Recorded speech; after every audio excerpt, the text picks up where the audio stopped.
BTC নির্বাচন সময় যেহেতু আহিল 5 বছর সম্পূর্ণ হল তার কারণে এটো নিয়ম আর নিয়ম হিসাবে হবই আর এই হিসাবে রাইজে সবে তার আগভাগ লব লাগিব রাজনৈতিক দলবিলাকৰ তো হিতুই উদ্দেশ্য যে নিৰ্বাচন আহিছে যিকোনো প্ৰকাৰে সিট জিকিব লাগে আৰু পাৰিলে সৰকাৰ গঠন কৰিব লাগে আৰু যেটো কথা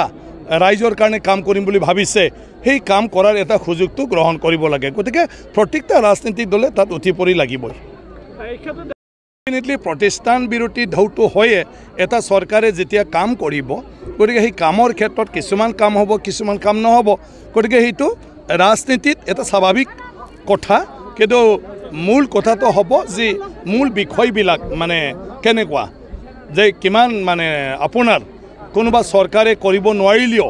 এইখিনি আৰু অলপ ৰখিব পাৰে না নোৱাৰে সেই কামবিলাক তেনেকুৱা ধৰণৰ বিষয়তে মানুহখিনিয়ে বা জনসাধাৰণে মানে অলপ এইবিলাক চাইয়ে সিদ্ধান্ত লয় নির্বাচনের সময় কথা কৈ আছো মাঝে সময় এডিটিং কিবা কিবি কিছুমান কথা নাহের কারণে মানুহে ভুল বুঝে মই এটা কথা কৈ আছো যে বিটিসি এরিয়াত মোর নামটো মানুহে লয় থাকে সাংবাদিকে মোক সুধি থাকে কারণ মই বিটিসি এলাকার পৰা ভারতীয় জনতা পার্টি হৈ পালে আজি অসম বিধানসভার স্পিকার পদত আছো গতিকে নেতার নাম যেতিয়া চর্চা হয় তেতিয়া মোর নামটো লয় থাকে কিন্তু ভারতীয় জনতা পার্টি দলে যেতিয়া রাজনৈতিকভাবে ৰাইজৰ যেটো মানে আপনাৰ মেন্ডেটটো পাব যদি মেজৰিটি পায় তেতিয়াহে সৰকাৰ গঠন কৰাৰ কথা ভাবিব আৰ তেতিয়া পাৰ্টিয়ে ডিসাইড কৰিব যে তাত কাক মানে চিফ হিসাবে প্ৰক্ষেপ কৰিব যি চিফজনৰ নেতৃত্বত বিটিসিৰ সমস্যাটো বিজেপিয়ে বিচাৰা নিচিনা সমাধান কৰিব পাৰে ঘটাটোতো উচিত হোৱা নাই হ'ব নালাগে আৰু সবেই সংযম হ'ব লাগে এইটো আমাৰ ডেমোক্ৰেটিক প্ৰক্ৰিয়া সবৰে নিজৰ ইচ্ছামতে ইলেকশ্যন খেলা আৰু সবৰে কাক বা সমৰ্থন কৰা এই অধিকাৰটো আছে গতিকে এইটোৰ কাৰণে সকলোৱে নিজে বুজিব লাগে আৰু যিকোনো দলে নিয়ন্ত্ৰণ কৰিব লাগে নিজৰ কোনোবা যদি তেনেকুৱা ধৰণৰ হ'ব খুঁজে বুজাব লাগে আৰু এটা শান্তিপূৰ্ণভাৱে নিৰ্বাচনটো হৈ যাব লাগে যোনে নকৰক প্ৰত্যেকটা ৰাজনৈতিক দলৰ উদ্দেশ্যটো হ'ব লাগে যে এটা অঞ্চলটো উন্নয়ন কৰা এতিয়া বিটিসিৰ কাৰণে চৰকাৰ হ'ব বিটিসিৰ মানুহক প্ৰতিনিধিত্ব কৰিব গতিকে সবৰে উদ্দেশ্যটো হ'ব লাগে বিটিসি উন্নয়ন কৰা বিটিসিৰ জনগণক কেনেকৈ মানে আগবঢ়াই লৈ যাব আৰু মুখ্যমন্ত্ৰী ডাঙৰীয়ে যেটো কৈছে বা ইস্তাহাৰত যেটো দিছে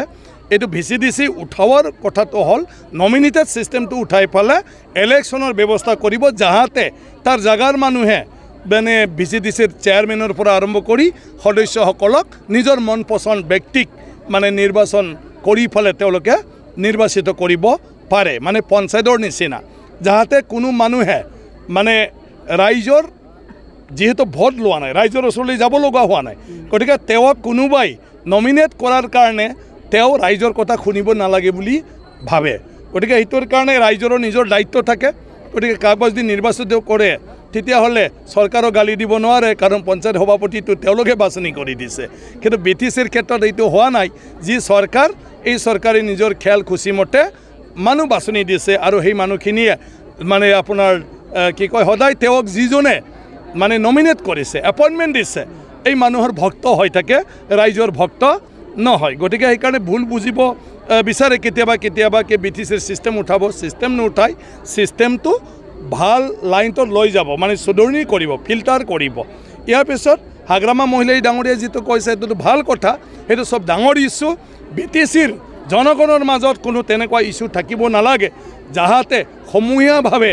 সমাজৰ কামটো নকৰে নিজৰ সমস্যাক লৈ ব্যস্ত থাকিবলগীয়া হয় আজি মাটিবাৰীৰ সমস্যা বহুত বছৰ হ'ল মানে বিপিএফ চৰকাৰৰ পৰা আৰম্ভ কৰি আজি ইউপিপিএলৰ চৰকাৰৰ দিনতো এইটো সমাধান নহ'ল আৰু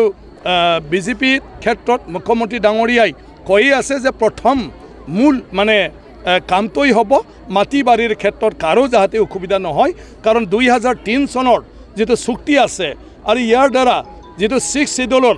আপোনাৰ এক বনাইছে সেই একমতে বিটিসিৰ মানে 2003 চনৰ মানে যিসকল মানুহ আছে তেওঁলোকে বিটিসিৰ নাগৰিক আৰু মাটি বাৰী কিনা বেচা ট্ৰান্সফাৰ পোৱা এইটো সবৰে অধিকাৰ সমান সম্পত্তিৰ কথাটো উল্লেখ কৰিছে তাৰ কেতিয়াও কোনো ট্ৰাইবেলতকৈ কম অধিকাৰ নাই হয় এটা কথা ট্ৰাইবেল বেলেন্স ব্লকবিলাকত মানে মাটিবাৰীত প্ৰটেকশ্যনৰ কথা আছিলে কিন্তু তাতকৈও শক্তিশালী এটা আইন বনালে যে জনজাতিৰ মাটিটো প্ৰটেকশ্যন কৰা কিন্তু বাকি মানুহখিনিয়ে সবে কিনা বেচা কৰিব পাৰে কিন্তু আমাৰ ইয়াত কি হৈছে এনঅ'চি বিলাক পোৱাৰ ক্ষেত্ৰত নীতি গ্ৰহণ কৰিব নোৱাৰাৰ কাৰণে ভাল নীতি গ্ৰহণ কৰিবৰ কাৰণে নোৱাৰাৰ কাৰণে ৰাইজৰ অলপমান